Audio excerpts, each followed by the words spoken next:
بتونیم سرمون در بیاریم خوب میشه میدونی؟ فاصله جلوتر سرت هم داری؟ مثلا اینجوری بکنیم بالاتر از یک کسی خودمون هستی؟ نه مثلا سرمون بیاد باید بنده دستان بشه. خب سر که اصلا رنگش متفاوته. اینجا نگاه کن.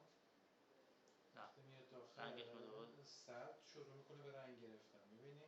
خب دست وقتی میره عقب حذفش میکنه. این پایین دقیقا مشخص داره ببینی؟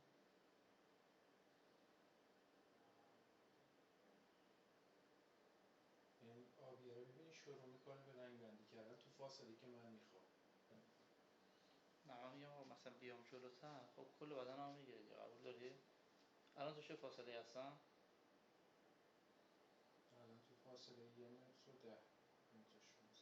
خب مثلا من همیشه باید تو این فاصله بمونم. براش ما 20 سانتی میتونه میشه با طرف در فاصله 1 متر و 20 سانتی باشه. کله دوربین بده بالا. آقای محترم کله دوربین بده بالا. دارم فیلم میدم اون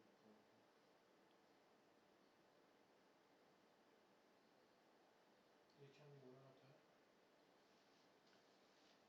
خوبه. این فاصله چقدره؟ 1 متر و 30 متر و 30. 28. خب ما بکنیم 1 متر تو 30 کامل داری دیگه کم کله هستم دست این به نظر من دست هم حالا چه شکم داره رنگ میندازه؟ شکم خود دستت میاد داخلش با تکه بتونه مشخص بشه.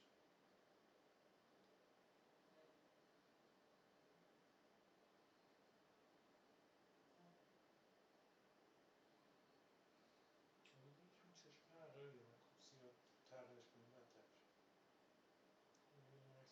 رو شکم هم همچه عکسی که دیگه هست. نه طیف نوری که روی شکمت داره ایجاد میکنه. میبینی؟ اینجا این حالت سه‌بعدیه. شکم میره داخل میدونه هم ردیف میشه با کی هم ردیف میشه با خودت. وقتی از تو قالب خودت توی خط خارج میشه رنگ بندی میگیره. آره دقیقاً درست. شکم داخل درست میشه. الان ببینید ها. ولی الان وقتی اینجوری میشه